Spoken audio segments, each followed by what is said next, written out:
Hi, I'm Thomas Anderson, and today I'm going to be reporting out on my final presentation for Management 551.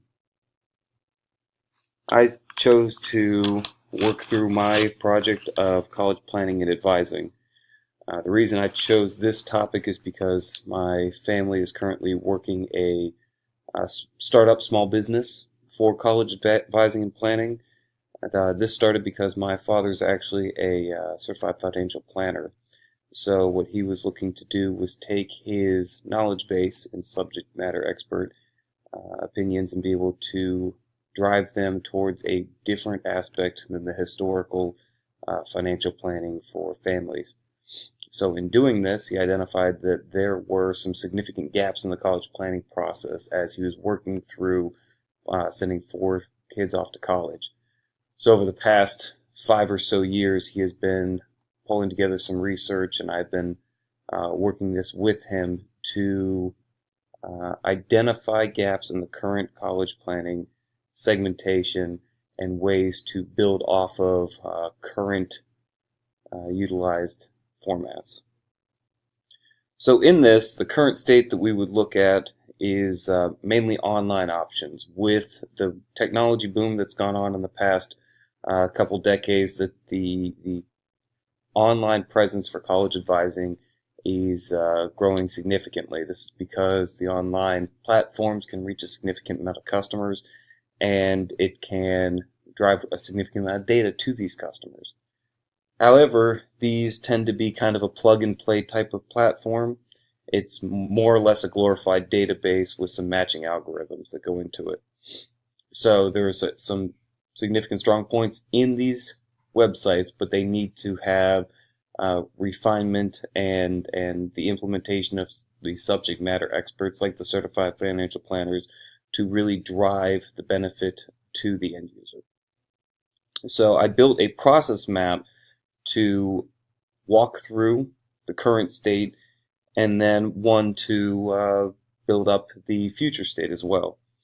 And what I did is I took this and drove it against the performance metrics that we worked through in this class. And what I saw is that when looking at the 7 performance metrics in the class, the online platforms really only focus on the time aspect here and flexibility. There's not much innovation, there's not much learning from the customer, continuous improvement like we worked through in class. So by pulling these different personable aspects into it, we're already driving performance metrics. So taking the make to order versus make to sell platform that we discussed before, I see this as more of a hybrid method like we discussed, where you have your make to sell databases and your make to order subject matter experts and pull them together to drive a full business plan. By having your consistent touch points with your customers, there's constant utilization of voice of the customer to drive positive change through Kaizens, through any type of leaning out, etc. You want to always make sure that's being driven by voice of the customer, and this would facilitate that. And then the big breakthrough here is that everything would be driven through a project plan.